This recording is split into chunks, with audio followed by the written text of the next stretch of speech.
So if you understand that, then you can see the importance of knowing the truth, facing truth, and then the third thing, which is really, really important, and probably one of the most important parts of the process, and that is to feel the truth.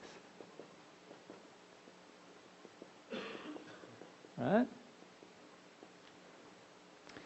Many of us willingly do the first two, but when we get to the third, we're all resistive. We don't want to feel it.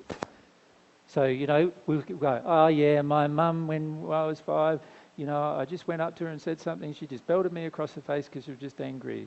And we talk about that with someone else, and wasn't that terrible? Yeah, that was terrible. That's what parents normally do, though. So we're now knowing the truth, but not yet facing it. Then we go, when we start to face it, we go, wow, that was really quite bad, actually. It was really off. And she did it for her own selfishness. Like, there was nothing, I didn't do anything wrong.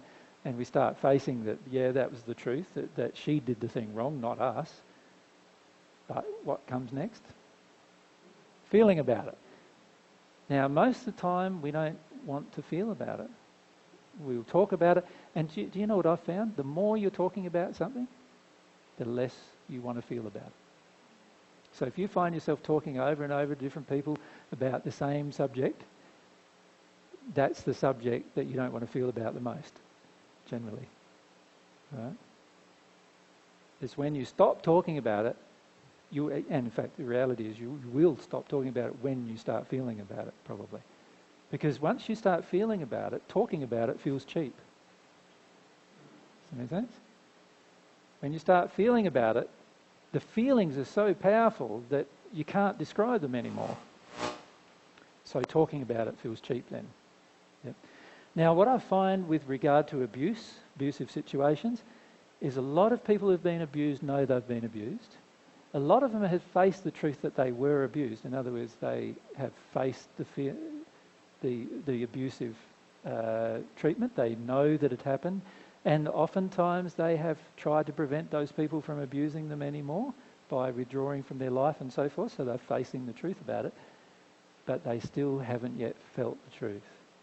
They haven't felt how angry they are about it. They haven't felt how sad they are about it. They haven't felt how ashamed they felt about it, how afraid they were. They haven't felt those feelings. And because that is a requirement to patch up the hole doesn't get patched up.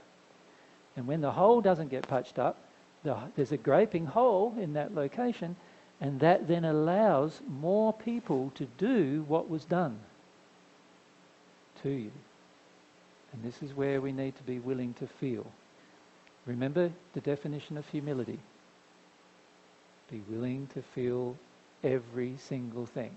Be willing to see yourself as God sees you. And if you can feel every single thing, then you start feeling the truth of what happened. When you feel the truth of what happened, you release the emotion that you've been carrying around. And when you release the emotion being carrying around, the hole gets all patched up. And now, any person who wants to harm you in that place can no longer harm you. And it doesn't matter whether they're a spirit or a person on earth, they can't harm you anymore in that location that you've patched up.